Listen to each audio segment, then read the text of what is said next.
আসসালামু আলাইকুম দর্শক, জামাতের আমির ডক্টর শফিকুর রহমানের একটি বক্তব্য নিয়ে জনমনে বিরূপ প্রতিক্রিয়ার সৃষ্টি হয়েছে।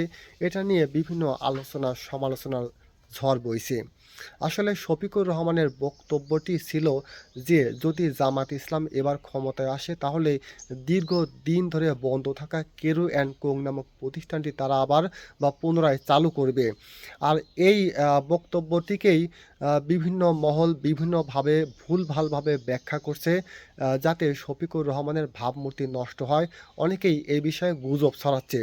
আসলে কেরু অ্যান্ড কোং নামে ২ টি প্রতিষ্ঠান আছে। একটি হচ্ছে বিখ্যাত মদের কোম্পানি, একটা বিখ্যাত মদের অর্থাৎ নেশা জাতীয় পণ্যের ব্র্যান্ড হচ্ছে কেরু অ্যান্ড কং।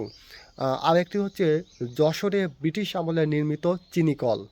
তো সরকারি বিভিন্ন অব্যবস্থাপনার কারণে বিভিন্ন কারণে এই যশোরের অর্থনীতিতে, সমস্ত বাংলাদেশের অর্থনীতিতে গুরুত্বপূর্ণ ভূমিকা পালনকারী যশোরের এই কেরু অ্যান্ড কোং নামক যে চিনিকল সেটা কিন্তু বন্ধ আছে।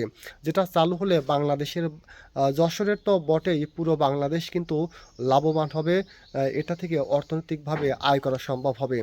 আসলে জামাতের আমির কিন্তু এই যে মদের ব্র্যান্ড কেরু অ্যান্ড কং চালু করার কথা বলেনি। তিনি স্পষ্ট জানিয়ে দিয়েছেন যে যশোরে ব্রিটিশ আমলে নির্মিত যে কেরু অ্যান্ড কোং নামক চিনি কল রয়েছে তিনি এটা চালু করবেন। কিন্তু তার বিরুদ্ধে যারা রয়েছে, বিরুদ্ধবাদীরা যারা রয়েছে তারা কিন্তু এটাকে ভুলভালভাবে ব্যাখ্যা করছে। আসলে আমরা বাঙালি, আর কিছু পারি আর না পারি অন্যের সমালোচনা করতে আমরা কিন্তু সেরা। তো অনেকেই তার ভাবমূর্তি নষ্ট করার জন্য তারা জিনিসটা জেনে অথবা না জেনে তারা এই কথাটা প্রচার করছে যে জামাতের আমির হয়ে, ইসলামী দল হয়ে তারা কিভাবে মদের ব্যান্ড চালু করবে। আমাকেও একজন প্রশ্ন করেছে যে জামাতের আমির মদের ব্যান্ড চালু করবে। আমি যদিও এটা বিশ্বাস করতে পারিনি।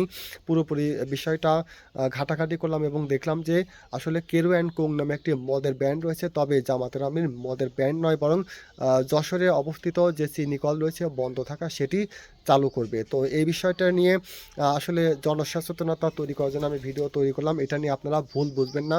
আপনারা যাকে ইচ্ছা তাকে ভোট দিন। আপনারা জামাত ইসলাম, বিএনপি, আওয়ামী লীগ, চরমোনাই বা যত দল আছে যাকে ইচ্ছা তাকে ভোট দিবেন। তবে কেউ গুজব ছড়াবেন না। আমাদের বাংলাদেশের অভ্যন্তরে বিশৃঙ্খলা সৃষ্টি করবেন না।